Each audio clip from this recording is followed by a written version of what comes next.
Students अस्सलाम वालेकुम। तो स्टूडेंट्स अब हम अपने चैप्टर नंबर 8 का आगाज़ करने जा रहे हैं। तो माइक्रो प्रोसेसर में चैप्टर नंबर 8 स्टैक के बारे में है और इसके इंट्रोडक्शन प्रोसीजर्स के बारे में है।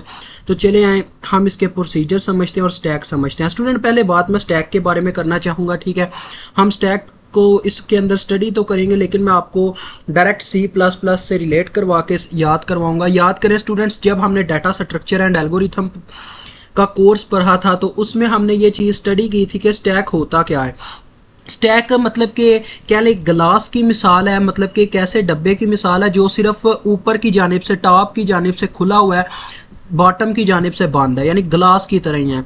उस गिलास में हमने क्या किया जी, बिस्किट रखे हैं, और अगर हम उस बिस्किट को 1 बाय 1 निकालना चाहें तो क्या हो सकता है जी, सबसे पहले मुझे ऊपर वाला बिस्किट उठाना पड़ेगा, फिर उससे नीचे वाले पे जाऊंगा, फिर उससे नीचे वाले, मतलब मैं डायरेक्ट ऐसा नहीं कर सकता कि जो सबसे नीचे बिस्किट पड़ा हुआ है उसे डायरेक्ट निकाल लूँ बगैर कुछ किए।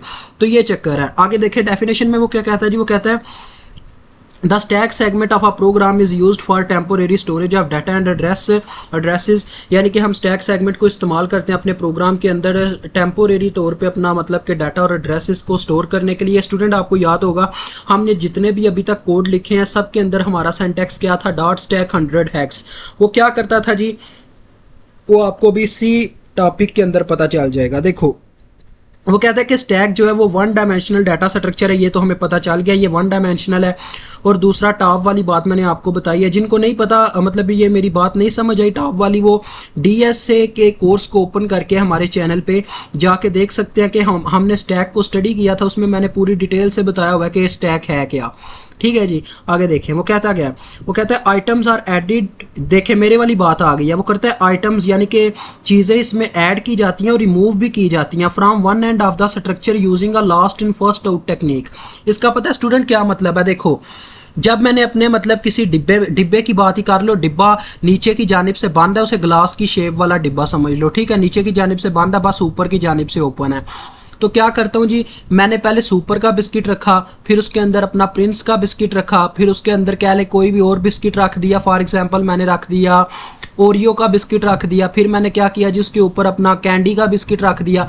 अब मेरा दिल कर रहा है कि मैं प्रिंस का बिस्किट खाऊं, तो उसके लिए मुझे क्या करना पड़ेगा, पहले मुझे क्या करना पड़ेगा, अपना सबसे टॉप वाला बिस्किट यानी कि कैंडी बाहर निकालना पड़ेगा। यही वो कहता है कि लास्ट इन फर्स्ट आउट, यानी कि जो आखिर में रखा जाता है वो सबसे पहले बाहर आता है। ये उसका कहने का मतलब है। जैसे कि कैंडी को मैंने आखिर में रखा लेकिन वो बाहर पहले निकल आया, फर्स्ट आउट। ठीक है, समझ आ रही है? ये टेक्निक का मतलब है।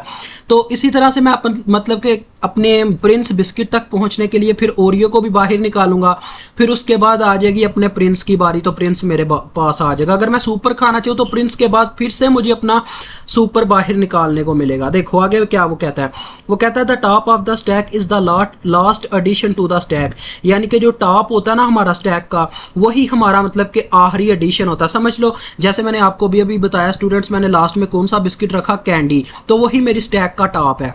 ठीक है, आगे देखो वो कहता है कि ये स्टेटमेंट, देखिए स्टूडेंट मेरी वाली बात आ गया। मैंने आपको बताया था कि हम लिखते थे .stack 100 hex। तो कहता है ये जो स्टेटमेंट आप अपने प्रोग्राम में इस्तेमाल करते हो वो क्या करती है, सेट कर देती है 256 बाइट्स ऑफ मेमोरी की 256 बाइट्स को अपने स्टैक को होल्ड करने के लिए। ठीक है, आगे वो कहता है स्टूडेंट देखो स्टैक है ना, तो स्टैक सेगमेंट ने इसके अंदर काम आना है।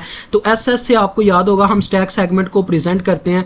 तो वो कहता है the stack segment register contains the segment number of stack segment, यानी कि ये क्या करता है जी, जितने भी मतलब हम स्टैक में नंबर्स वगैरह ऐड करवाते हैं, जो भी डाटा ऐड करवाते हैं, वो ये स्टैक सेगमेंट अपने अंदर से रजिस्टर होल्ड करके रखता है। आगे देखो अब आपको समझ आएगी। देखो स्टूडेंट्स ये आपने इक्वेशन याद रखनी है कि stack segment ratio offset. Offset मतलब कि स्टूडेंट वो जो अपना होता है ना आईपी की बात कर रहा है, ऑफसेट एड्रेस। ठीक है, ये उस चीज़ की बात कर रहा है। आगे उसने नीचे जाके बताया address is to access the stack is SS ratio SP। देखें ये स्टैक सेगमेंट है, ये हमारा कौन सा जी, ये हमारा टॉप ऑफ द स्टैक होगा।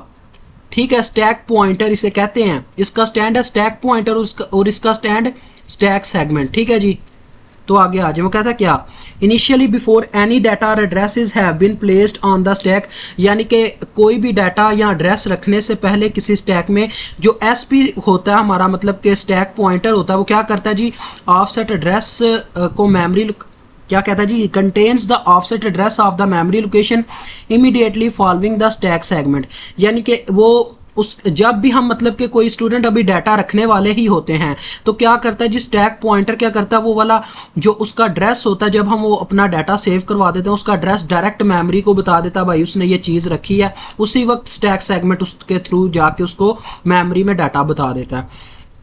अब देखो जी आ गई है एम्प्टी स्टैक के बारे में, ये एक खाली स्टैक पड़ी हुई है, ये स्टूडेंट इसका हिस्सा है, ये जो बॉक्स है ना नीचे वाला, ये इसका हिस्सा है पूरी स्टैक का, ये एक स्टैक है।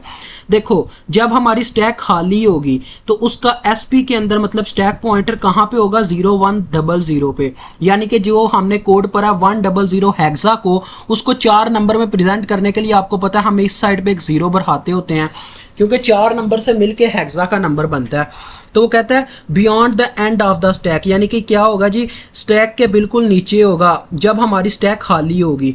आपको याद होगा जब हमने इसे स्टूडेंट्स अपने डीएसए में पढ़ा था तो हम टॉप को 0 नहीं कहते थे, हम टॉप को -1 के इक्वल रखते थे जब हमारी स्टैक एम्प्टी होती थी, याद है ना। तो ये भी वही चक्कर बता रहा है कि जब हमारी स्टैक खाली होगी तो हमारा स्टैक पॉइंटर कहाँ पे होगा, 0100 पे। आगे आ जाओ, अब पुश इंस्ट्रक्शन की बात करने लगूँ, ठीक है। तो पुश इंस्ट्रक्शन स्टूडेंट आपको याद होगा जब हमने मतलब कि वहाँ पे डीएसए से रिलेट करके रखो स्टूडेंट, क्योंकि डीएसए जिन्होंने पढ़ी हुई है ना सही तरीके से, उनके लिए मैं ये नहीं चाहता कि वो दोबारा एक दफ़ा एक नया कंसेप्ट लेके बैठे, तो मैंने इसी वजह से इसे डीएसए से रिलेट किया हुआ है। देखो ये पुश इंस्ट्रक्शन, पुश का मतलब होता है धकेलना, डालना, तो पुश और ऐड ये दोनों एक ही चीज़ें हैं। इसका मतलब हमने कोई मतलब कि जैसे मैंने आपको उसमें बताया था कि हम अगर कोई बिस्किट रखना चाहते हैं तो उसका मतलब है ऐड करना, हमें ऐड का इंस्ट्रक्शन इस्तेमाल करना पड़ेगा। यहाँ पे क्या इस्तेमाल होगा, पुश का इंस्ट्रक्शन। तो देखो वो कहता है push instructions adds a new word to the stack, जो हमारा पुश इंस्ट्रक्शन होता है वो नया वर्ड स्टैक के अंदर ऐड करवाता है। सिंटैक्स, का सिंटैक्स क्या होता है, देखो आप जो चीज़ ऐड करवाना चाहते हो ना, मतलब कि पुश करवाना चाहते हो, वो बस आपने आगे पुश लिख के उसके आगे लिख देनी है। फॉर एग्जांपल मैं अपना AX रजिस्टर पुश करवाना चाहता हूँ तो मुझे क्या करना होगा, बस लिखना होगा पुश AX के अंदर जो भी डाटा पड़ा होगा वो पुश हो जाएगा। आगे देखो जी आगे क्या कहता है, वो कहता है where source is a 16 bit register और मेमोरी वर्ड, यानी कि ये जो सोर्स है वो 16 बिट रजिस्टर होना चाहिए या कोई मेमोरी वर्ड होना चाहिए, क्योंकि मेमोरी वर्ड भी जो स्टूडेंट होता है ना वो भी 16 बिट डाटा का होता है। तो इसका मतलब 16 बिट के से कम डाटा हम नहीं रख सकते, मतलब कि AL उसके बाद ये BL वगैरह नहीं रख सकते, हमें पूरा 16 बिट का रजिस्टर रखना पड़ेगा, AX BX CX DX, ठीक है। आगे देखो वो कहता है push instruction causes the stack pointer to be decreased by 2, यानी अपने स्टैक पॉइंटर को 2 हिस्से कम कर देता है। कम करने का मतलब है 0100 से ये पीछे जाना स्टार्ट हो जाता है, आपको भी समझ आ जाएगी। और उसके बाद वो क्या करता है जी, then a copy of the value in the source field is placed in the address specified by SS/SP, और ये इसकी जो कॉपी होती है, मतलब जब डिक्रीज होता है तो स्टैक पॉइंटर में कोई चेंज आया होगा रेशो में, तो लिहाजा इसकी जो कॉपी होती है वो मेमोरी में सेव करवा देता है, ठीक है। आगे वो क्या कहता है जी, वो कहता है initially SP points to a location immediately following the stack, the first push decreases SP by 2 making it point to the last word in the stack, यानी जितने स्टूडेंट जब हम पुश करते हैं तो अपना स्टैक पॉइंटर जो होता है वो 2 डिक्रीज हो जाता है, ठीक है। अभी आपको ना इसकी मिसाल देख के समझ आएगी। देखें ये स्टूडेंट अभी आपको ना एक मिसाल देने लगा हूं, देखो वो कहता है how words are added to stack, कैसे हम अपने वर्ड्स को स्टैक के अंदर ऐड करते हैं। देखो अभी ये टोटली तौर पे हमारी स्टैक क्या है, खाली पड़ी हुई है, ये एड्रेसेस साथ में लिखे हुए हैं। देखो तो हमारा स्टैक पॉइंटर कहाँ पे है, 0100 पे। वो कहता है इट स्टैक इज एम्प्टी, यानी कि given stack is empty, SP has a value of 100 hex, यानी कि अभी स्टैक खाली है तो लिहाजा अपने SP पॉइंटर यानी कि स्टैक पॉइंटर 100 हेक्स पे है। अदरवाइज इसकी मतलब अगर कोई मतलब एलिमेंट पड़ा होता तो इसकी जो वैल्यू थी वो 00 से अपने 0FEH तक होनी थी, इसके सेंटर में कहीं पे होनी थी। तो चलो आगे देखते हैं जी। देखो अब स्टूडेंट अब हम एक एलिमेंट ऐड करवाने लगे हैं, अभी तो एम्प्टी है स्टैक, ठीक है। तो देखो ये उन्होंने साथ में लिखा हुआ है कि कौन से एलिमेंट ऐड करवाना चाहते हैं। ए एक्स और बी एक्स के नाम पे उन्होंने 2 रजिस्टर ले लिया जिनके अंदर ये डाटा सेव है 1 2 3 4 और 5 6 7 8। और ये अपना स्टैक पॉइंटर अभी खाली स्टैक होने की वजह से यहाँ पे पड़ा हुआ है। अगर हम कोई भी स्टूडेंट अगर अपना मतलब के नंबर ऐड करवाते हैं ना तो ये ऊपर मूव कर जाएगा। देखो अब क्या हुआ जी, उसने बोला आफ्टर पुश ए एक्स, यानी अगर हम पुश ए एक्स करते हैं तो अपना स्टैक पॉइंटर कहाँ पे आ जाएगा 00FE पे, मतलब कि ए एक्स जो है देखो स्टूडेंट होगा क्या, ये जो ए एक्स है यहाँ पे आ जाएगा। देखो ये स्टैक पॉइंटर यहाँ पे आ गया क्योंकि अपना ए एक्स यहाँ पे आके पुश हो गया, सेव हो गया, क्योंकि हमने पुश ए एक्स किए यानी कि अपनी स्टैक में ए एक्स को ऐड करवाया।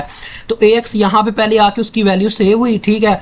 उसके बाद अपना स्टैक पॉइंटर यहाँ से ऊपर शिफ्ट हो गया, आगे था 0100, अब हो गया 00FEH। आपको पता है स्टूडेंट जो मतलब 2 लेटर होते हैं वो एक कोड पकड़ते हैं, दूसरे 2 लेटर नेक्स्ट कोड पकड़ते हैं। तो ऊपर 2 कोड अगर बी एक्स ऐड करवाऊंगा ना तो पता क्या होगा, बी एक्स का 5 6 और 7 8, उसमें से 5 6 ऐड होगा अपने 00FD पे और उसके बाद 7 8 ऐड होगा अपने 00 अपने FC पे, ठीक है। इस तरह से ऐड होते हैं। तो देखो अब वो कहता है आफ्टर पुश बी एक्स, जब मैं बी एक्स पुश लिखूंगा पुश बी एक्स यानी कि बी एक्स को भी ऐड करवाऊंगा इसके बाद, तो अपना क्या होगा जी, स्टैक पॉइंटर अब 0FC पे चला जाएगा, यानी कि अब ये ऊपर मूव कर जाएगा क्योंकि हमने एलिमेंट ऐड करवाया। अब टॉप ऑफ द स्टैक ये है, तो स्टैक पॉइंटर उसी को डिनोट करता है जो हमारा टॉप होता है स्टैक का। तो देखो ये आ गया हमारा पुश BX, ठीक है। तो आगे पॉप इंस्ट्रक्शन हम इंशाल्लाह नेक्स्ट वीडियो में अभी इसको करेंगे डिस्कस। ये डिलीट वाला इंस्ट्रक्शन काफ़ी ईजी रहेगा। मुझे उम्मीद आपको अभी तक पुश की समझ आ गई है। तो इजाज़त चाहता हूँ, अल्लाह हाफिज़, अस्सलाम वालेकुम।